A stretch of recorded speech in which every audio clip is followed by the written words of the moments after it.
tell a patient is, it's going to be okay. It's going to be okay, because we have treatments and because this is a disease process that is easily treated and that has good treatments available. Maybe a long journey, and the steps to get there may be difficult, but we'll get her there. We'll stay with her the whole way.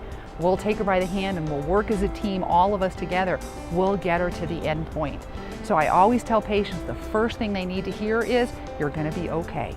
We're going to get you through this process. And I can see them visibly almost relax when they hear that. It's like, okay, someone's going to help me. They're going to take care of me. We're going to get there together. And we do. And we take them through it step by step and make sure that, they get where they need to go and that everybody's involved and they get great care. When I was graduating out of my residency, I specifically looked for a practice that was interested in women. And we were a group of women surgeons and we were interested in doing women's care. My typical kind of patient is somewhere between 45 and 55, who again, first time they've usually had breast cancer or been involved in the medical field because they're generally quite healthy and usually with quite a positive attitude, very proactive in their decision making. They like lots of information, lots of input, lots of knowledge, so they can make decisions that they're very happy with. And I think that's what I kind of like a lot about this patient population, about breast treatment in general, is patients want information. I like providing information. I like teaching these patients. I like giving them a base to make a good, solid choice on, a good base of knowledge. And it's very rewarding in that sense because they're interested.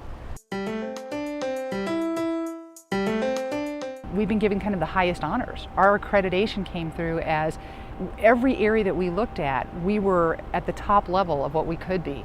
They were very impressed with our program because we do have all aspects of breast cancer treatment and therapy, not just the scientific stuff or the medical stuff as in good surgeons, good oncologists, good radiation oncologists, but we also have the support systems. We've got experts in lymphedema, we've got music therapy, we've got pet therapy, we've got nutrition and just general educational counseling for these patients. It's the whole package. Another really strong point of this program, which I think is again one of our most unique features, is our breast navigator, Christina Mullen. She is just outstanding, probably the best navigator I've ever run into, and really helps the patient, loves what she's doing and wants to be part of the process. She sees the patients before surgery, after surgery, helps guide them where they need to go, willing to answer any questions, willing to get the information for the patients. She is just a gem and really unique to this program as well. The other thing that's really nice about Skyridge just in general as a hospital and an institution is it's new and beautiful. So physically it's just a nice place to come to, but the nursing staff is really good. Really dedicated nurses who care a lot about the patients. I get nothing but compliments from my patients about how well the nurses and the staff treated them through the whole journey. It's really a wonderful place to be because people care and they're nice and they like what they do. They want to be here, they want to be part of this process.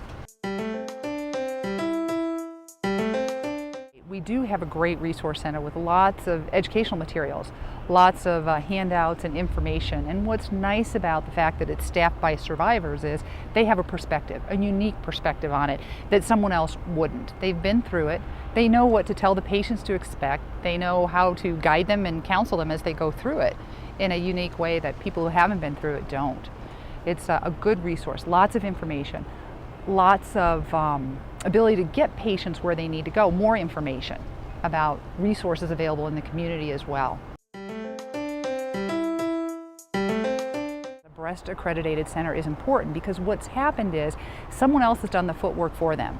They've checked to make sure all the components are good and that everybody that practices there is an expert and knows what they're doing. So an accredited breast center, I think, is important for any patient to ask, where can I go that I know the care is good? So that's the first thing. Then specifically, I think a patient should ask about what type of cancer do I have? How big is it? What are all my treatment options? And then do I need second opinions? I think second and third opinions are fine and doctors can give them the names of, unless they're very comfortable. If they're very comfortable with the person they see and they trust them, then they can get their treatment right away. But I think accredited centers are important. I think what do I have and what are all of my treatment options? And who do you think is good? in the community. You know, who would you send your relative or your family member to? If it was your mother, sister, daughter, who would you go to? If it was yourself, if it's a female, who would I go to? And I think that's the biggest affirmation they can give a patient, is who would they go to? I think as we go along, we're going to see more of what has already occurred over the last 2 decades. We're seeing less and less invasive surgery, better chemotherapies that are less toxic, better treatments for the side effects of the chemotherapy, radiation that's becoming limited to just the area of the cancer in the breast, so there's less damage to normal tissues. It's becoming more and more focused. Over the past 2 decades, we've learned how to almost customize therapy to an individual patient, to an individual cancer. We can look at breast cancer and say, this is the pattern of this cancer, this is its footprint, and this is how this particular cancer, this particular patient needs to be treated. They need this specific chemotherapy, they need this specific treatment, not too much, not too little. I think that's going to become more and more prevalent, where we can focus in on and treat more precisely the cancer with fewer side effects to the patient, less debilitating, processes to get it done. The surgery is better tolerated, the chemotherapy has fewer side effects and better treated. And the radiation, same thing. I think that's the future of breast cancer. I also think, recently came back from a good conference where they were looking at prevention. There are some amazing new studies coming out on the prevention of breast cancer. What can we do to prevent this from ever happening? I think that area is coming, but I think it's a ways in the future before it becomes real time for the patient. But someday, like I said, hopefully, I'll be practicing something besides breast cancer surgery. I hope not, because I love it.